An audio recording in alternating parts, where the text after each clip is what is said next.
Hi, I'm Jim Gary and welcome to Batilipi's Workshop. This video is just finalizing some things on the stairwell and the steps, as well as adding a second porch light to the motorhome. And as always, I welcome any comments or suggestions you may have. And if you found this interesting, there are links to my other videos in the description below. So please like and subscribe. And also, Happy New Year. Now let's get on with the video.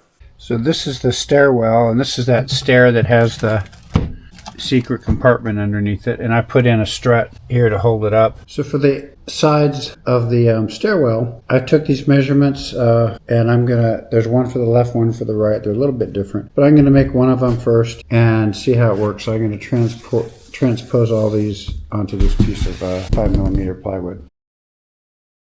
So I've got all the trim put in around the stairwell, so it's going to look nice. I'm going to paint it white, and then we're going to put blue tiles, kind of like what we have in the kitchen, around it. And of course the step I took off so I could fit all this plywood. This is just 5mm plywood, not a big deal. I've got this tread here, it's carpeted, and it's going to go into that area underneath the step that used to have that little cooler in it. And it's a little bit too long, so I have to trim an inch off each edge, so I've already trimmed that side. And it's kind of frayed, but so it was 30 inches. It needed to be 28. So let's go check it out. So here's the stairwell. This is that side panel to the kitchen that we worked on just a little while ago. There's the switches up there. Here's the handrail. And now I've taken this whole stairwell area and I've covered it with the 5mm plywood on all the edges I can, and there's a step that's going to fold down here. This is going to fit inside here.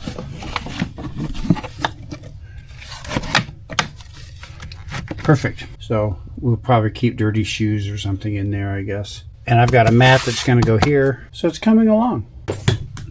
So I've got the stair in place. Now I've just got to screw in the piano hinge up across here, and then it'll all be set. So I got the treads all in. This opens and closes. It stays open. Got a nice storage place in there, nice and clean. So I'm underneath the step box, so you can see here's the steps, here's the motor and everything, the wiring. And I woke up this morning remembering this. I had just peeled this away, and I've got to put it back. And then I was worried about this seam along here because I want this seam to be waterproof. And so I decided what I'm going to do is I've got some old Eternabond tape, and this stuff never comes off anything if you've ever used it before. So this is a great place to use it. So I got my staple gun here. I'm going to staple this aluminum foil all the way along the edge, and then I'm going to try to put the Eternabond on it as well. But I think I'm going to have to peel off this foam. So I'm just going to try to scrape some of this off with my knife.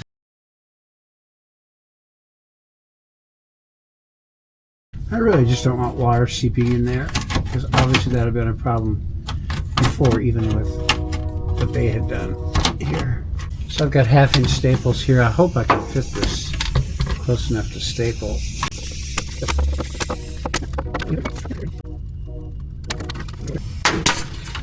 Yeah, I did it. Okay, so it's on there secure enough. Let me go over to the other side here. Try to do the same thing there. Okay. And if you've ever used Eternabond tape, you know it's something you should not use lightly because it's really hard to get off. So my plan is I want to wrap it around, and I may have to poke it through, if it will, through these bolts. It's going to go under everything, and I'm going to do it across the back and across each side, and hopefully that'll solve some problems. Sure, so I'm going to try this much at a time. This is normally used for roof repair, but I don't like using it on the roof. I have a PVC roof, and I can just glue on PVC material over it with just using regular PVC cement like you'd use for your plumbing. But you see a lot of roofs patched with a lot of Eternabond, and it may not stop the leak, but it's really hard to get off, that's for sure. Oh, here we go. Okay.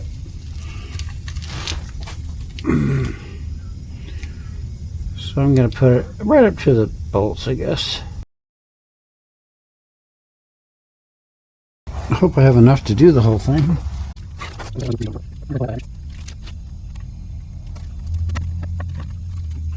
So I'll go ahead and do the sides off camera. So there's all the Eternabond up the corners along there. It's just along the plywood seams of the stairwell box. It used to have an angle steel around it, but I couldn't get at the screws to put them in, so I had to use internal brackets instead. So I used Eternabond, and my experience with Eternabond is it's easy to put on and it's really hard to take off, so I'm going to hope it'll work. My wife is going to put blue tile all around here, not up here, but just down here, and that tile is going to be the same tile we have up in our kitchen, which is this blue stuff. It's just stick-on stuff, but it looks really good and it sticks really well. So here's the step stabilizer, and our steps are 24 inches wide. So I marked the center, and I have this lined up with the center. So I'm going to mark where the holes are going to be. And it said to mount them toward the back of the step, so it's going to be toward the back of the step. There's nothing under there we have to worry about. So I think I'll mark the hole 2.5 inches. 2.5 inches. So it came with these short bolts. They have a 5mm Allen head, and it came with a little Allen wrench. And it's got these kind of locking nuts that go on the back. They're not locking nuts, but they've got that serrated bottom so they'll stay in place. So I'm going to go ahead and punch for the drill.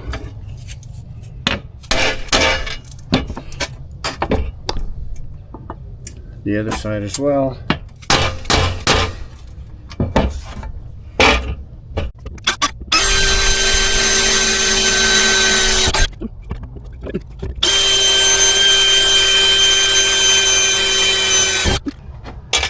Another bigger bit.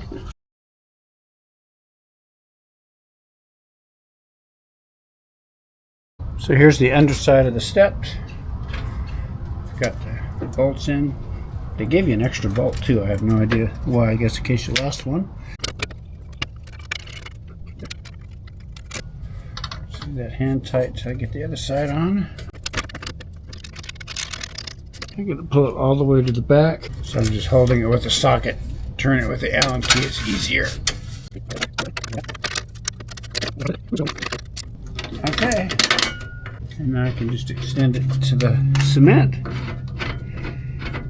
It said make sure when you extend it, you don't extend it too much because you don't want to put upward pressure on your step. And remember, I got my RV up on blocks, so it's a good 4 or 5 inches higher than it normally would be, and this is still plenty long. There it goes. So the last thing I need to do is just clean off those Sharpie marks. And it doesn't really matter because my wife is going to buy covers for these steps anyway. Yeah. So there we go. Nice and sturdy. I like it. So here's the stairwell with all the finishing touches. We put covers on the steps, fabric covers, and we had to rebolt the stabilizer back on. We had to take it off and put it back on because the bolts had to go through this. And then up in the stairwell, I've got the tile on. We've got pretty much everything finished. I even put the aluminum edging back. This has been off of this for several years. And of course we've got our storage spot with stuff in it already. So it came out really, really nice. And really pleased with how it turned out. If you go under the stair, you can see the stair stabilizer sitting there like that. The only thing you have to remember about the step stabilizer is that you have to screw it up a little bit before the stairs will retract. So if I tried to retract the stairs right now, they wouldn't go. So you just have to screw the stabilizer back up to below the step, and then it'll go fine. You can actually just move it up a few inches. But of course, if you were driving, you'd want to have it all the way up. But that's a really good addition. So all in all, successful few days worth of work.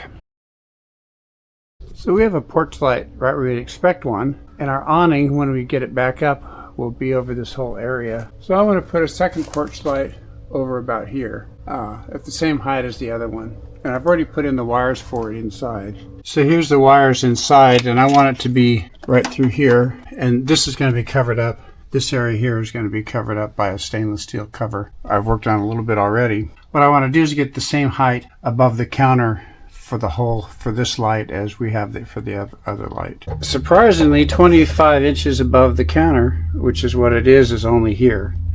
And I don't want wires running down here, so I'm going to run the wires into this chase I've got for my other stuff here. So I'm going to take this off, drill a hole at the 25-inch mark, and then mount the porch light out there.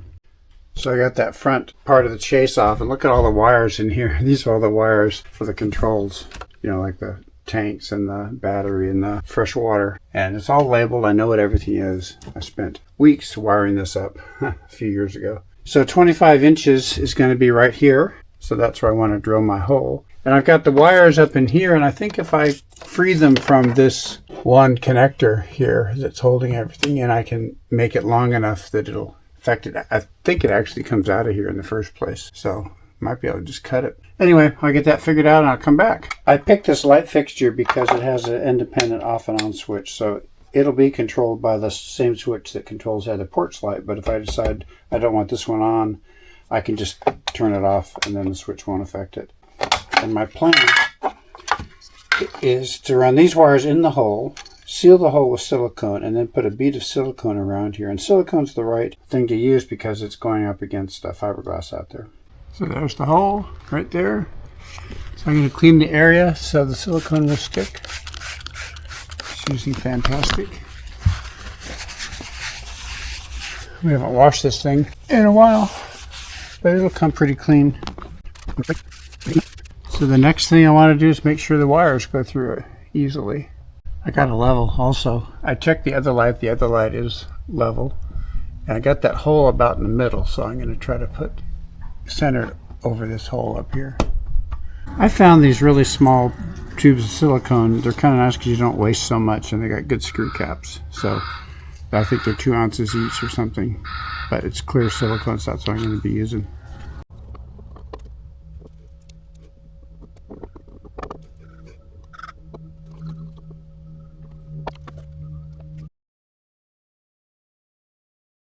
I've already tested to make sure the wires will go straight in, and they do. That feels right. And I'm just going to put a dab on the wire hole. So I'll put one screw in. This first screw in. There we go. Now let me get my level.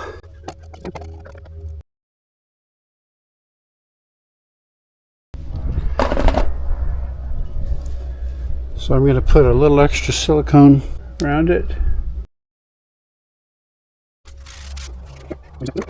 Turn that on. Now when I hit this porch light switch, it should turn on. So here's where the wiring comes in. This is the hot lead. Cut it off.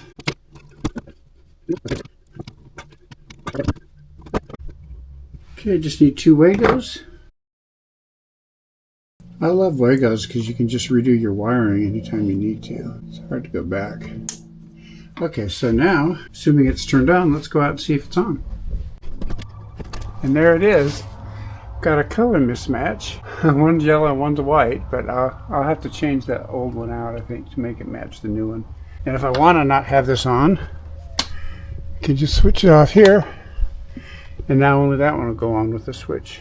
Do a little wire management here. There. So I've got it labeled.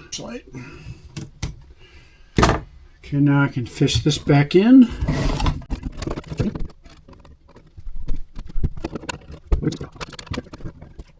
So I can go ahead and put all these screws in off camera, but there we go.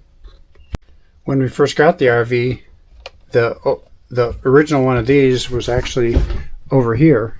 I think it was right here on the bathroom wall in the living room. The wall between the bathroom there and the living room here. It was right here, and I had to run the wires up through the ceiling across into this chase. I may have done it below. I can't remember if I did it from above or below. And then I put in a new switch, and it works fine. We get water. Our water heater we can turn on. The water heater works. So it's all good. Touch up the paint a little bit and find another new light for the original one so the colors of the lights match. And that's it. Here's our switches. And this is the stair switch here. So if you look up now, I've replaced that yellowy looking one with another one like the original. So they're both white light now, same color roughly. And they both work. And again, I can turn them off individually if I don't want them to be turned on by the switch, just by using this switch here. So I could, for example, turn that to off, and now when I turn on the steps, only the far one goes on, and I can do the opposite as well. So another good couple of hours spent. I'm very pleased with the stairwell results and finally adding that second porch light. And some future videos will include more on interior finishing, as there is still plenty to do there. And I've also been working on my motorhome's Onan generator. Anyway, thanks for watching. If you're interested in similar videos, please like and subscribe. Bye.